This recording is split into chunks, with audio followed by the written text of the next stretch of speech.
Hello guys, welcome to our channel Rayalaseema trader. మళ్ళీ నేను ఈరోజు అయితే ఒక ఎంట్రీ పాయింట్ అయితే తీసుకున్నా. నాకైతే ఓవరాల్గా ఒక 6,000 రూపీస్ అయితే ప్రాఫిట్ అయితే బుక్ చేసుకున్నా. అండ్ దానికి హెడ్జింగ్ పెట్టుకున్నది కూడా నేనైతే 2,000 అయితే లాస్ బుక్ చేసేసుకున్నా.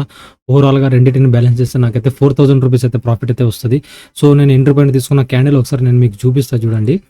మార్కెట్ ఓవరాల్గా ఒక లుక్ వేసుకుందాం. మార్కెట్ గ్యాప్ డౌన్ ఓపెన్ అయిన తర్వాత అప్ సైడ్ ర్యాలీ అయింది. అప్ సైడ్ ర్యాలీ అయిన తర్వాత మళ్ళీ లిటిల్ బిట్ ఒక మినిమం 90% అయితే మార్కెట్ దానికి అగెనెస్ట్గా మార్కెట్ ఫాలో అయింది. దాని తర్వాత మళ్ళీ లిటిల్ బిట్ రైజ్ అయ్యి యాక్చువల్గా నేను ఇక్కడ ఎంట్రీ పాయింట్ అయితే తీసుకోవాలి. ఇక్కడ ఎంట్రీ పాయింట్ అయితే తీసుకోలేదు. నాకు ఆప్షన్ చైన్ కన్ఫర్మేషన్ అయితే అంత మంచిగా రాలేదు. సో అందుకనేసి నేను ఇక్కడ ట్రేడ్ అవాయిడ్ చేసేసుకున్నా. అండ్ ఇక్కడ మార్కెట్ కొంచెం అప్ సైడ్ వెళ్ళిన తర్వాత మళ్ళీ మార్కెట్ కన్సల్టేషన్ అవుతుంది అనేసి నాకు ముందుగానే ఐడెంటిఫై అయింది. సో అందుకనేసి నేను ఇక్కడ ఎక్కడ కూడా నేనైతే ఒక్క ఎంట్రీ పాయింట్ అయితే తీసుకోలేదు. సో మార్కెట్ మళ్ళీ ఈ రేంజ్లో రానిలే. ఈ రేంజ్లో వచ్చిన తర్వాత నేనైతే మళ్ళీ ఒక ఎంటర్ పాయింట్ అయితే తీసుకుందాం. అండ్ ఇక్కడ మనకి ప్రీవియస్గా కూడా ఒక రెసిస్టెన్స్ అయితే ఉంది నిన్నటి మార్కెట్లో. సో ఇక్కడ చూసినారు కదా, దిస్ లెవెల్, ఈ లెవెల్ అనమాట. ఈ క్యాండిల్ ఈ జోన్ ఏదైతే ఉందో ఈ జోన్ మొత్తం మనకి ఇక్కడ రెసిస్టెన్స్ లెవెల్ అయితే యాక్ట్ చేస్తుంది అనమాట. సో ఇక్కడ అప్ సైడ్కి వెళ్ళింది యాక్చువల్గా ఈ క్యాండిల్ 22,440 దగ్గర మనకు ఒక మంచి రెసిస్టెన్స్ అయితే ఉంది. నిన్న కూడా ఇక్కడనే మార్కెట్ అప్ సైడ్ అయితే మూవ్ అయింది. ఇది నాకు సపోర్ట్గా యాక్ట్ చేసింది. ఈరోజు మనకి రెసిస్టెన్స్గా యాక్ట్ చేసే ఛాన్సెస్ ఉన్నాయేసి అందుకనేసి నేను ఇక్కడ ఎంటర్ పాయింట్ అయితే లిమిట్లో పెట్టేసుకున్నా. సో లిమిట్ పెట్టుకున్న తర్వాత యాక్చువల్గా పుట్ని బై చేసిన మార్కెట్ డౌన్ సైడ్ వస్తానేసి నాకైతే అట్టనే మార్కెట్ అయితే ఈ రిజెక్షన్ క్యాండిల్లో నేనైతే ప్రాఫిట్ అయితే బుక్ చేసేసుకున్నా. సీరియస్లీ గాయస్, నేనైతే ఈ రిజెక్షన్ క్యాండిల్లో ఓన్లీ ఫర్ 17 or 16 సెకండ్స్లో నేనైతే ప్రాఫిట్ అయితే బుక్ చేసేసుకున్నా. స్కాల్పింగ్ చేసిన యాక్చువల్గా స్కాల్పింగ్లో ఇట్లనే ఉంటుంది. Minimum 1 minute or less than 1 minute profit అయితే క్విక్గా ప్రాఫిట్ బుక్ చేసేసుకుంటారు చాలామంది. అండ్ కొంతమంది ఇంకా మెయిన్గా ఎక్స్పీరియన్స్ ఉన్న వాళ్ళు ఏం చేస్తారంటే 2 minutes or 2.5 minutes అయితే వెయిట్ చేస్తారనమాట.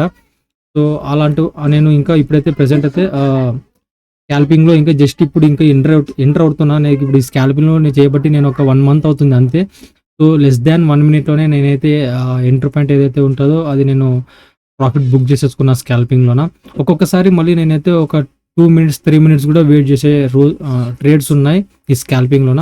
సో ఈరోజు అయితే నాకైతే 15 seconds ఆర్ 16 seconds ఈ సెకండ్స్లో నేనైతే ప్రాఫిట్ అయితే బుక్ చేసేసుకున్నా. సో నేను మీకు ఒకసారి ప్రాఫిట్ చూపిస్తా చూడండి.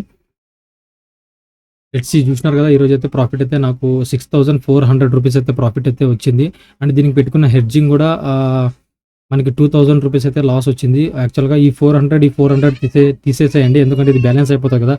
6,000 2,000 అయితే అనుకుందాం. 6,000 ఇక్కడ 6,000 ఇక్కడ 2,000 అయితే అనుకుందాం. హెడ్జింగ్ పెట్టుకున్నాం. ఎందుకు హెడ్జింగ్ పెట్టుకున్నాం? నిన్న కూడా నేనైతే హెడ్జింగ్ పెట్టుకున్నాను, ఎందుకంటే ఎలక్షన్ టైం కదా, ఎప్పుడు కూడా ఏ టైమింగ్లో ఎప్పుడు బిగ్ మూవ్ వస్తుందో చెప్పలేం. సో అందుకనేసి ఒకవేళ మనకు అగెనెస్ట్గా మార్కెట్ మూవ్ అయితే హ్యూజ్ లాస్ అవ్వద్దు, మినిమం లాస్తో బుక్ చేసుకుందాం అనేసి నేనైతే హెడ్జింగ్ అయితే పెట్టుకుంటాను అనమాట. మెసేజ్ అయితే వచ్చింది. హెడ్జింగ్ అయితే పెట్టుకున్నా. సో ఈ రెండింటిని బ్యాలెన్స్ చేస్తే ఓవరాల్గా నాకు 4,000 రూపీస్ అయితే ప్రాఫిట్ అయితే వచ్చింది. సో ఈ రెండింటికి కలిపి బ్రోకరేజెస్ కట్ అయినా కూడా మనకైతే 3,500 రఫ్గా క్యాలిక్యులేషన్ చేసుకోండి. ఇంకా 3,008 అట్లా వస్తుంది అనుకో. నేను 3,500 అయితే అనుకుంటున్నా. ఒకసారి నేను మీకు ప్రీమియం చార్ట్లో చూపిస్తాను నేను ఎక్కడ ఎంట్రీ పాయింట్ తీసుకున్నాను అనేసి. ఇక్కడ చూసినారా, ఈ క్యాండిల్ ఎగ్జాక్ట్గా నేనైతే 12:55 క్యాండిల్లో నేనైతే ఎంట్రీ పాయింట్ అయితే తీసుకున్నా. ఇక్కడ ఈ రిజెక్షన్ క్యాండిల్ ఉందా, ఇక్కడ ఈ రిజెక్షన్ ఉందో, ఈ రిజెక్షన్లో నేనైతే ఎంట్రీ పాయింట్ అయితే తీసుకున్నా. నా ఎంట్రీ పాయింట్ వచ్చేసి 20 దగ్గర అయితే పెట్టుకున్నాను అనమాట. 20 దగ్గర పెట్టుకున్నా. సో నా ఎంట్రీ పాయింట్ ఇమీడియట్లీ ఎగ్జిక్యూట్ అయిపోయిన తర్వాత అప్ సైడ్ మూవ్ వెళ్ళింది. నాకు ఇక్కడ ఓవరాల్గా 12,000 ఆర్ 11,000 అయితే చూపించింది నాకు యాక్చువల్గా ప్రాఫిట్. సో నేను బుక్ చేసేసుకునే టైంకి మళ్ళీ మార్కెట్ అయితే డౌన్ సైడ్ వచ్చింది అనమాట. హ్యూజ్ వాలటిలిటీ క్రియేట్ అయింది ఈ క్యాండిల్లో హ్యూజ్ వాలటిలిటీ క్రియేట్ అయింది. సో నేను ఎంట్రీ అయిన తర్వాత ఎగ్జిట్ అయిపోయే లోపలే 11,000 నుంచి 6,000 రూపీస్కి అయితే ప్రాఫిట్ అయితే బుక్ చేయడం జరిగింది. అండ్ హెడ్జింగ్ పెట్టుకున్నది కూడా నాకైతే ఇమీడియట్లీ లాస్ వచ్చింది కాబట్టి సో దాన్ని కట్ చేయడం జరిగింది. ఒకవేళ దాన్ని హోల్డ్ చేసింటే యాక్చువల్గా నేను సీ కదా తీసుకుంది, మార్కెట్ ఎట్లా అప్ సైడ్ అయితే మూవ్ అవుతుంది, నాకు దాంట్లో కూడా మంచి ప్రాఫిట్ అయితే వచ్చింది. కానీ నేను రిస్క్ తీసుకోలేదు. సో ఎందుకులే మళ్ళీ ఇప్పుడు ఇక్కడ మనం రెసిస్టెన్స్ అనుకున్నాం కదా, ఇక్కడ నుంచి మళ్ళీ మార్కెట్ డౌన్స్ కూడా రావచ్చు అనేసి నేను హెడ్జింగ్ పెట్టుకున్నది ఇంకా ఇమీడియట్లీ నేనైతే ఎగ్జిట్ అయితే అయిపోయినాను అనమాట. సో ఇప్పుడు మనకి మార్కెట్ అప్ సైడ్ మూవ్ వెళ్ళింది కదా అనేసి మనము ఇప్పుడు క్యాలిక్యులేట్ చేసుకోవడం కాదు, అంటే లైవ్లో ఉన్నప్పుడు అది క్యాచ్అప్ చేసుకున్నప్పుడే మనకి రియల్గా అది పెట్టుకోలేము అనమాట. అంత హెవీ ప్రాఫిట్ని అయితే ఎవరు బుక్ చేసుకోలేరు. ఇమీడియట్లీ స్పైక్ వచ్చిందా ప్రాఫిట్ బుక్ చేసేసుకోవడమే స్కాల్పర్స్. హోల్డ్ చేయరు అసలుకు. బేసిక్‌గా కొంతమంది ఏం చేస్తారంటే బిగినర్స్ జస్ట్ ప్రాఫిట్ కనిపించిందంటే బుక్ చేసేసుకుంటారు. That is the man psychology అంతే ఇంగ.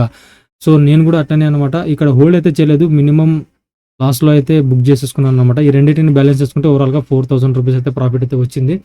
సో, 22,350 పీఈ అంటే కాల్ సైడ్, పుట్ సైడ్ అయితే నేనైతే స్కాల్పింగ్ అయితే చేసిన. దానికి ఎడ్జింగ్ పెట్టుకున్నది లాస్ అయితే వచ్చింది. అండ్ మన ఫ్లేవర్‌లో వెళ్ళిందైతే 6000 రూపీస్ అయితే ప్రాఫిట్ అయితే వచ్చింది. సో, ఇదనమాట ఓవరాల్‌గా నా డే. అండ్ మళ్ళీ రేపైతే శుక్రవారం, ఫ్రైడే రేపు ఎప్పుడు కూడా నేను సెన్సెక్స్‌లో అయితే ట్రేడ్ చేయలేదు. సో, ఫస్ట్ టైం సెన్సెక్స్‌లో కూడా చేస్తా రేపు ఒకసారి. ఎక్స్‌పైరీ ఉందనేసి. ఓవరాల్‌గా మండే నుంచి ట్యూస్‌డే వరకు నేను ఎక్స్‌పైరీస్‌లోనే ట్రేడ్ చేస్తా. అండ్ శుక్రవారం ఒకరోజు వచ్చేసి నేను సెన్సెక్స్‌లో ఎప్పుడు కూడా చేయలేదు. ఒకసారి సెన్సెక్స్‌లో కూడా టుమారో నుంచి స్టార్ట్ చేయాలని అనుకుంటున్నా. సో, ఐ హోప్ ఈ వీడియో మీకు నచ్చిందనుకుంటున్నా. నా ఎంట్రీ పాయింట్, నా రిజెక్షన్ క్యాండిల్‌కి, నా ప్రాఫిట్ ఇదంతా మీకు నచ్చిందని అనుకుంటున్నా. సో, మీకు గనుక నా వీడియో నచ్చినట్టయితే ఖచ్చితంగా సబ్స్క్రైబ్ చేయండి, లైక్ చేయండి, కామెంట్ చేయండి. అండ్ ఇదనమాట నా డే. 4000 రూపీస్. సో, మళ్ళీ రేపైతే కలుద్దాం. అంతవరకు ఉంటా. Take care. జై హింద్.